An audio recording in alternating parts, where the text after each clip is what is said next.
Our next inductee was not only a great lacrosse player, he was a great leader in his community and a great ambassador for the people of Six Nations. He learned the game in the boxes of Six Nations and began his senior lacrosse career in 1963 at the tender age of 17 when he joined the Hagersville Senior B team. He spent the following 3 years with Ohsweken of the Ontario Lacrosse Association's Senior B circuit, finishing 10th in league scoring in 1966 with 70 points, including 48 goals. Clearly, this young man, still months shy of his 20th birthday, had a nose for the net.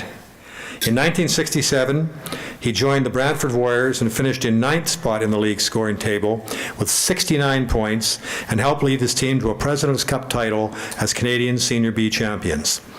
In 1968, senior lacrosse in Ontario and BC took a stab at turning professional, and he joined the Detroit Olympics of the National Lacrosse Association's Eastern Division.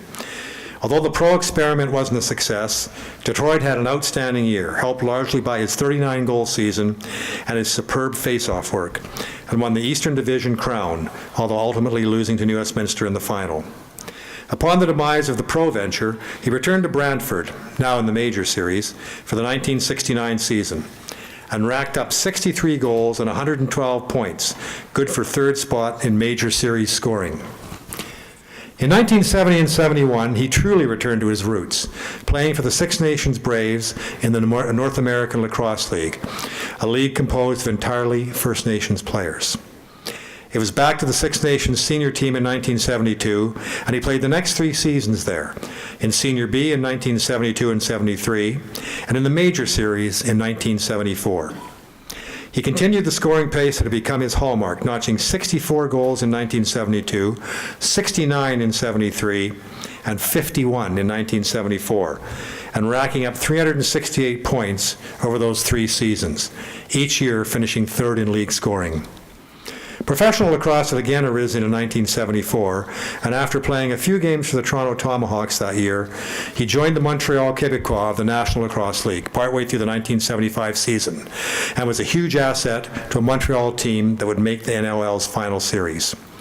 Recruited largely for his skill in the face-off circle, he chipped in 27 goals and added 26 helpers to the Québécois cause. After the National League folded, he rejoined Six Nations and played 3 more seasons of Major Series ball, finishing 10th in scoring in 1977, before temporarily calling it a career after the 1979 campaign. It was a temporary retirement because in 1982, at the not quite so tender age of 36, he joined the Ohsweken Senior B team for one last hurrah.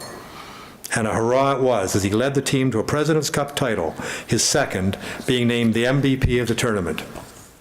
He hung the stick up for good after that triumph, having scored 276 goals and added 280 assists for 556 points in major and professional competition, during a career that spanned 16 years. He also netted another 382 goals and 677 points in Senior B play, giving him a grand total of 658 goals and 1,233 total points in senior lacrosse. Not bad for a guy who never played Junior A ball. Sadly, he passed away last year and was eulogized as not only a great lacrosse player, but a man who was proud of his Mohawk heritage and a strong advocate for Mohawk workers and the people of Six Nations. Inducted into the Ontario Lacrosse Hall of Fame in 1997, we honor his memory tonight with induction into our national shrine.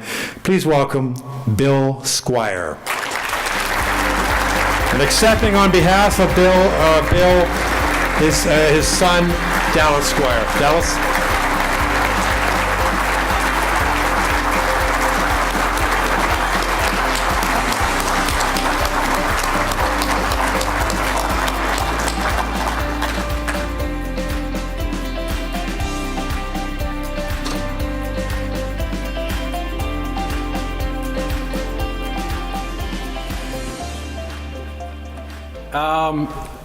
I just want to thank the Hall of Fame, the other inductees tonight, and past inductees. It's a great honor for our family.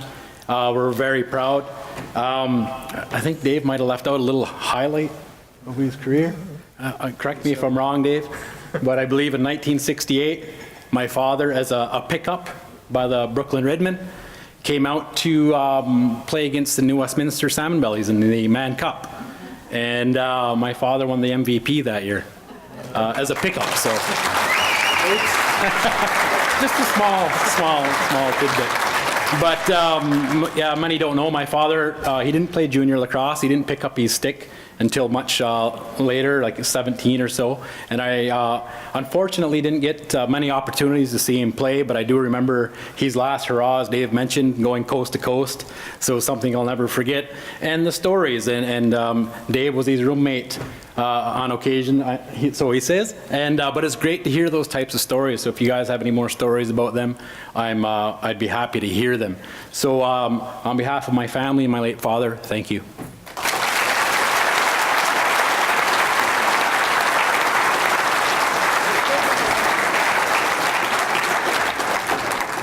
Well, don't I look stupid? Makes two of us. It's playing too many years without a helmet, I guess. But I do have a story that actually was not really a story, but that neither Dallas nor Allison were aware of. As Dallas said, I played with Bill on the 1975 Montreal Quebecois team, and we were roommates several times on the road. And something we found out very early about Bill is that he was petrified of spiders. Like that arachnophobia, that was the Bill Squire story. That was the subtitle. So of course, being the kind, empathetic people we were as teammates, we'd stick rubber spiders under his pillow and in his equipment bag, and actually after a while, I think he got to the point where he was losing a bit of his arachnophobia. But I remember one particular event, and I'll never forget this. And I think Bill Bradley, Dave Locke, I don't know, probably Dean McLeod would appreciate this because it involves the late Jim Bishop. Jim was our coach in 1975 in Montreal. And as I had mentioned, Bill joined the team, I think about a third of the way through the season. And we had a practice somewhere out in the Badlands of Quebec.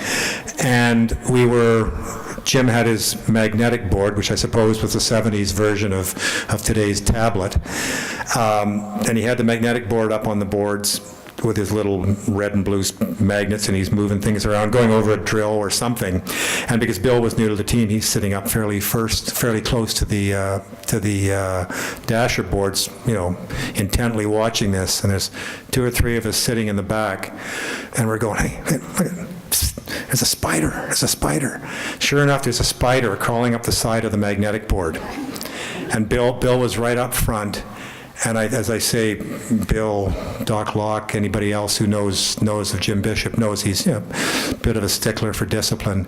And we just watched this look on Bill's face, and he got up and just ran like hell across the floor and sort of cowered in the penalty box till somebody went, nuked the poor spider, and Bill came back and joined the rest of us.